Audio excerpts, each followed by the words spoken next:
You say. Prince Harry belting a little Hamilton on the West End stage with Lin-Manuel Miranda and the cast of the hit musical.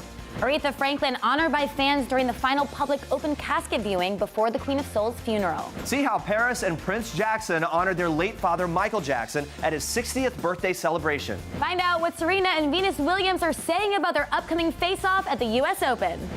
He flew basically every weekend to London, where Emily was shooting Mary Poppins, to be with his kids. Jack Ryan star Dina Shahabi opens up about her co-star John Krasinski, the family man. It's all today on People Now.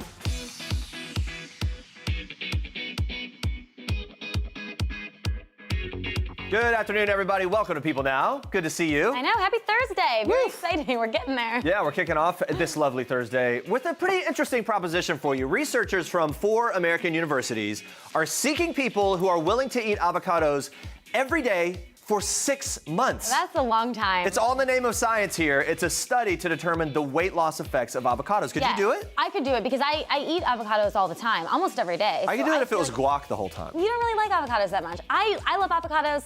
I know a lot of people do. We are wondering, how do you like to eat your avocados? Are you a big fan of guacamole? Yes. Right there. Avocado and eggs. What about avocado toast? Okay. So vote in our People Now poll, or just tweet us your favorite way to eat avocados with the hashtag People Now. Cracked pepper, right? That's the key, according to Manderson I just like Comedy. to eat it just as it is. There you go. I love avocados. We'll check in on we'll check in on your responses a little later in the show. For now, though, here's what you need to know and what's trending today. Watch. You say.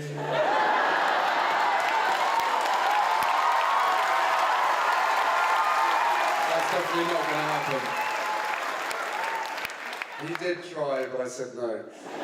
Sing It Harry. After attending a special West End performance of Hamilton with his wife Meghan Markle on Wednesday night, Prince Harry took the stage to thank the show's cast and crew and give us a little taste of his Broadway best. Some singing there. The royal sang just 2 words of You'll Be Back, the song performed by King George in the musical, who in real life, by the way, is Harry's 6th great-grandfather. Love that. But that was all the Hamilton creator and star Lin-Manuel Miranda. It's all he needed to hear. He was absolutely loving it, stomping his feet with excitement as Harry belted out that tune. Lin-Manuel is basically all of us in that moment. Look at him there. One more time, and boom, boom, boom.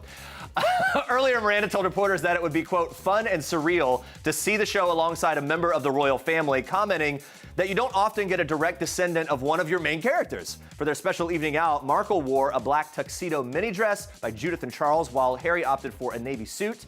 The newlyweds previously saw Hamilton together earlier this year around Valentine's Day, while Meghan saw the show for the first time in New York City with her pal Priyanka Chopra. Now, Meghan shared her experience seeing Hamilton on both sides of the Atlantic, saying she, quote, found it so amazing that the response is so different, but everyone loves it.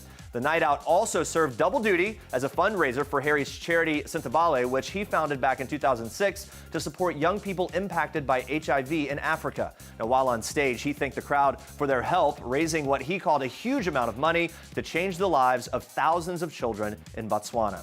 Following this outing, Harry and Meghan have a busy schedule coming up. They'll attend the annual Well Child Awards on September 4th. It's a charity that provides support for seriously ill children. Then on the 6th, they'll attend the 100 Days of Peace, or 100 Days to Peace, gala, to benefit to provide support for military veterans. And you can stay on people.com for all the latest updates on those events.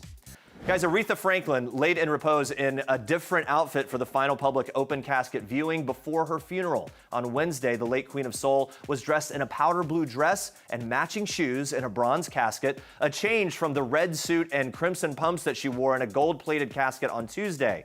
On the inside of the lid, embroidered into the fabric, is Aretha Franklin, the Queen of Soul. The second day of Franklin's public viewing was once again streamed from the rotunda of the Charles H. Wright Museum of African American History in her hometown of Detroit, Michigan. Franklin's funeral, which will be streamed online and on TV, will take place Friday at Greater Grace Temple. Former President Bill Clinton, Smokey Robinson, and Clive Davis and others are going to be speaking at the funeral, while Stevie Wonder, Ariana Grande, Jennifer Hudson, Faith Hill, and more will perform at that service. I think they both were the voice of America, for sure. That's good. In wonderfully different and the same ways.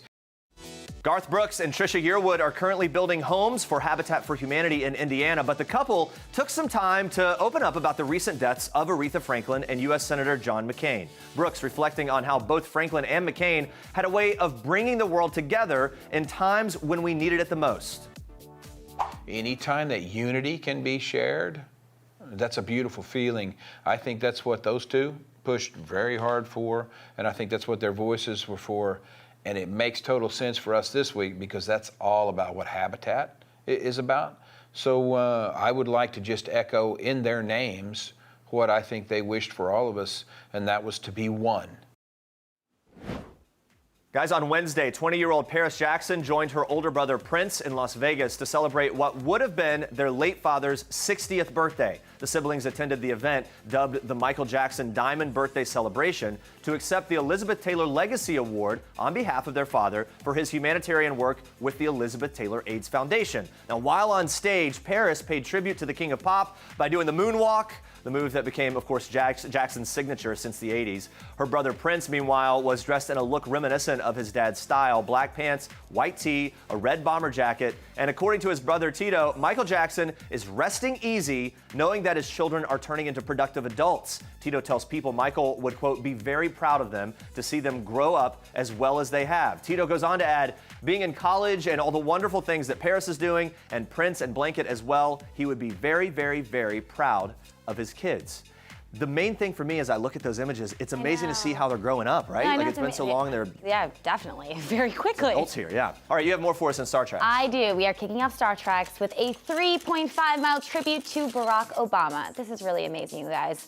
The city of Los Angeles has a new street, Obama Boulevard. Yes, Los Angeles Mayor Eric Garcetti announced on Tuesday that Rodeo Road, so no, not the one from Pretty Woman, that's Rodeo Drive, Rodeo Road will be renamed after the 44th president. The name change was originally proposed in June of 2017 by City Councilman Herb Wesson, and now just 1 year later, you can cruise down Obama Boulevard for 3.5 miles through a mostly residential area in a predominantly African-American community.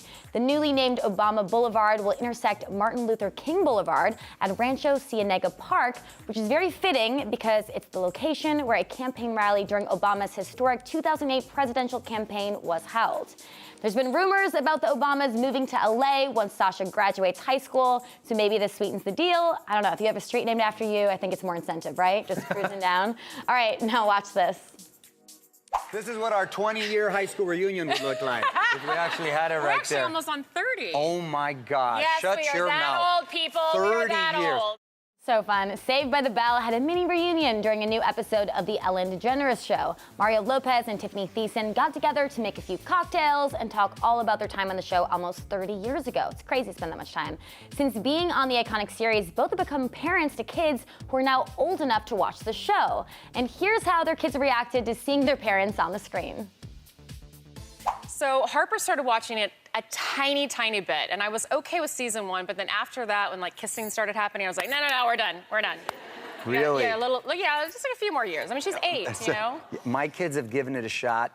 Not feeling it. Not feeling, huh? They don't have Daddy, why is your No. hair like that? And so they're No, just not Harper feeling was into it. She wanted to keep going. That's Oh, fun. she was so into you and Mark Paul. Oh, I she's know, so yeah. sweet. But she's She's- so boy crazy already. Already? Oh, I have trouble. I Oh, have you such need to trouble. pump those brakes real quick. Oh, I know.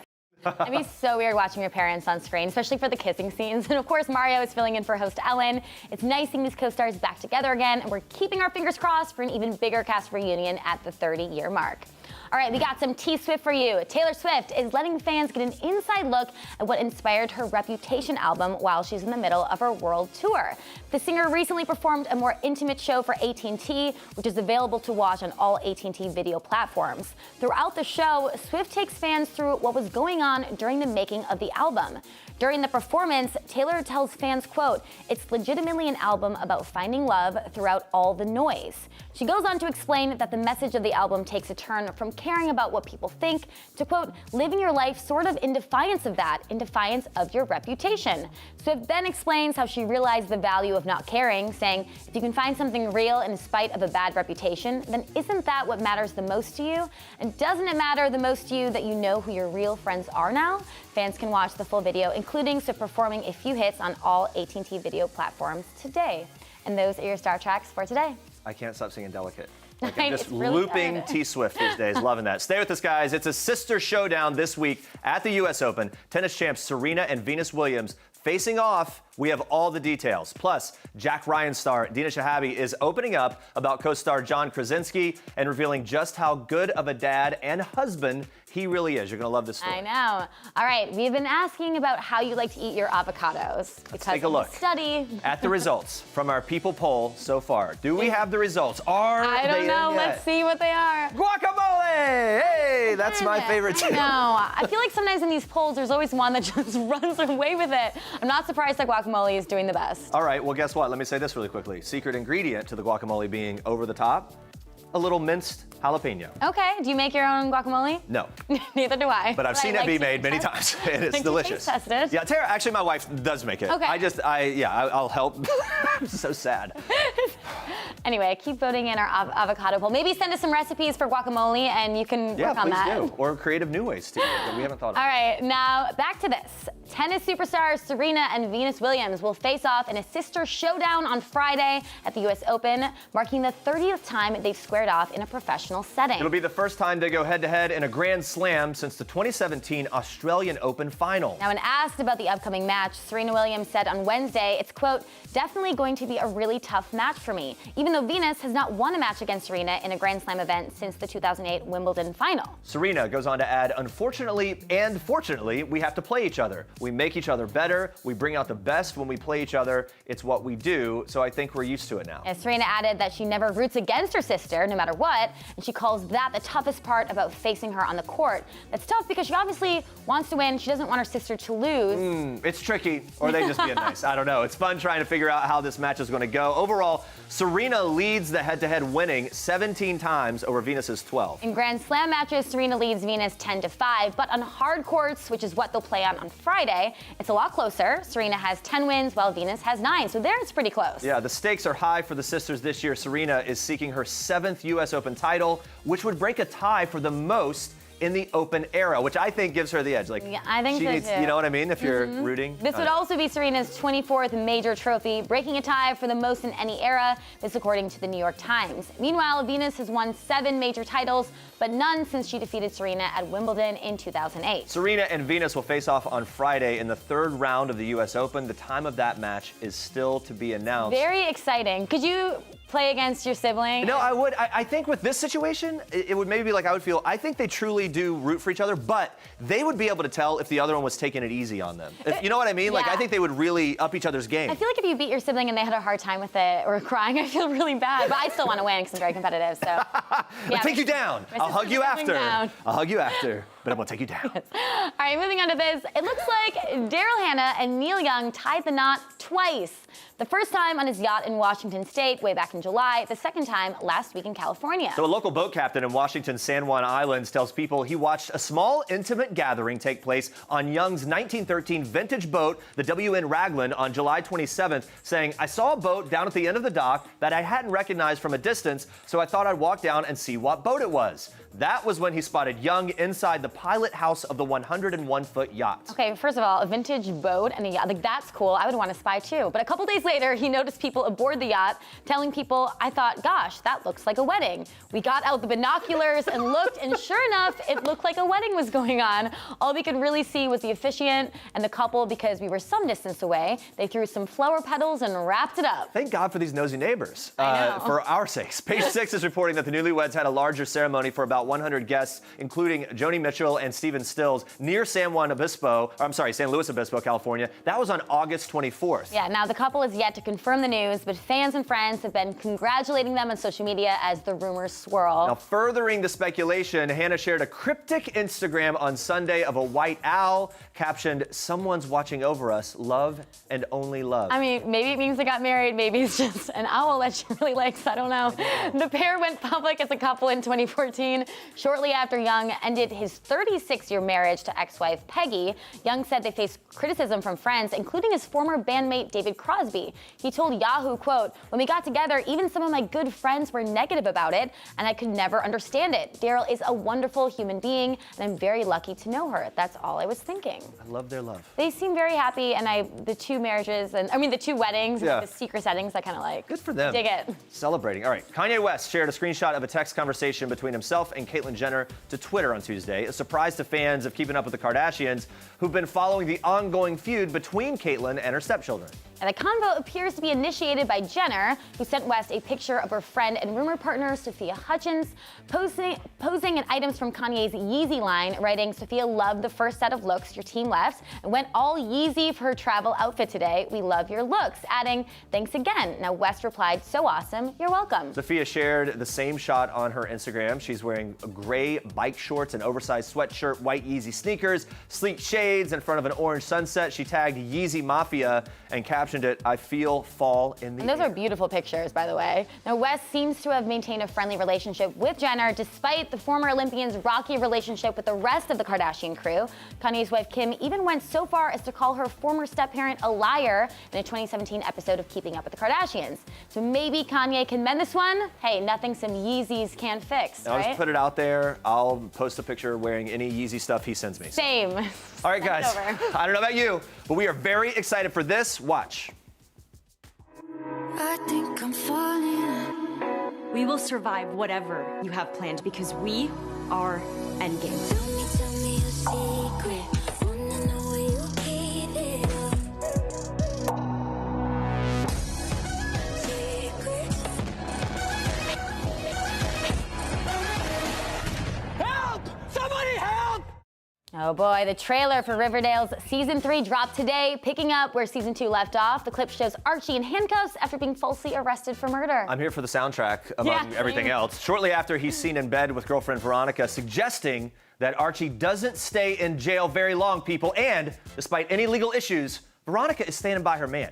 I mean, you never know where this show is going to take you, but I think fans are going nuts on Twitter. They're very, very excited. One thing we do know, there is going to be another musical episode. Remember last season there was a big musical episode that people went nuts about. It's not clear which one. I don't believe that's been announced yet. Also, Mark Consuelos is a part of this. Yeah. His son Michael plays the younger version of him, which is really cool. We've seen on social media, him and Kelly Ripa surprised Michael in his trailer. It was like, bring your parents to work day or whatever. And he was like, okay, guys, whatever. Yeah, Jeremy Parsons with the inside Riverdale scoop. You're like, Riverdale! No, fans, I mean, this shows, look, especially the actors on this, like they have blown up. It's amazing. It's a good show. Lots of suspense. I was once walking through, here's my name drop. I was once walking through Times Square with Casey Cott, and he's on a billboard in Times Square. We were walking from an event, and fans just mobbed him. Like literally, it was just like people just, it was, I've never been that close to something like that And happening. Casey Cott, friend of the show. He was on People Now. Friend of the show. That's our little name drop. Please come back. All right, watch this. I can't go to Yemen. I'm an analyst. I don't interrogate people. I write reports. Get on the plane. We gotta figure out a way to get inside his head. Musa bin Sulaiman is my husband. He don't know where I am. My son is with him. Your favorite action hero, Jack Ryan, is back, this time on Amazon. But this show is so much more than just another spy show. We sat down with star Dina Shahabi to hear about what fans can look for in this brand new series. Watch. It really takes time with the people, with the characters. You really get to like see them unravel and take you by surprise, and you get to see them in so many different circumstances. I mean, with my character, you get to see a world through the eyes of a mother and a family, and you get to see, you know, this man who's my husband kind of turn into a monster, but you get to see why. You get to see what his upbringing was like. You get to see, you know, what his like life was like as like a man in his 20s trying to make a name for himself and getting shut down. And so you can just like relate to someone. There's a character for everyone.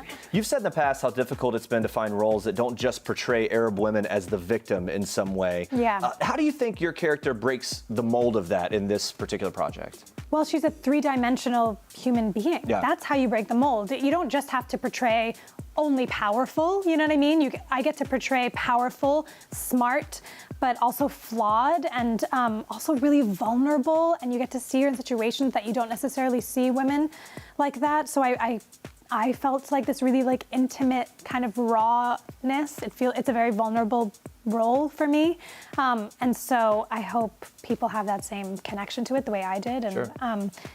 And so yeah, I mean, to show a human being is key. Hey guys, we've all been admiring John Krasinski and Emily Blunt's love story from afar, but we had to get the story from Dina on the special relationship between John and Emily. And luckily, guys, all the rumors are actually true. Listen to this. He flew basically every weekend to London, where Emily was shooting Mary Poppins, to be with his kids. Wow. So he would like wrap at 5 a.m. on a Saturday morning, get on the next flight to London, and then come back Sunday night. Like Wow. that's how committed he is to his family. All right, let's take one last look at our People Now poll. We've been asking how you like to eat your avocados. Here we Very go. important to know Yeah, for us. Guac's still in the lead. Surprise. I know, surprise, surprise. You know, I like to put avocado on just my sandwiches and on all my salads. I think salads and sandwiches for me. But by the way, let's go back to this as well. The reason for this question of the day is that there's this study going on that people are gonna eat nothing but avocado for 6 months to see the effects of it on health. So that's gonna be really interesting. Here's a tweet. I volunteer to be part of that. Well, it's because avocados are good fats, and now it's all about good fats. Avocado with milk and sugar. Have you ever heard of that? Oh wait, that's weird.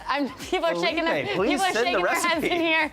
Like, no, absolutely not. Sounds scary. The sugar's bizarre. All right, we'll be back with another question of the day tomorrow. and sugar. Be sure to tune in. Coming up tomorrow, Marvel's Iron Fist stars Finn Jones and Jessica Henwick are here filling us in on everything we need to know about season 2 of the series. You do not want to miss that. Thank you so much for watching. For now, we leave you with one last thing from actress Marilu Henner. Enjoy. Milk and sugar to skin. Hi, I'm Mary Lou Henner, and this is One Last Thing. The last Broadway song stuck in my head, oh gosh, I guess I'm sorry to say, it's called Getting the Band Back Together. That song, you do not forget it once you've heard it.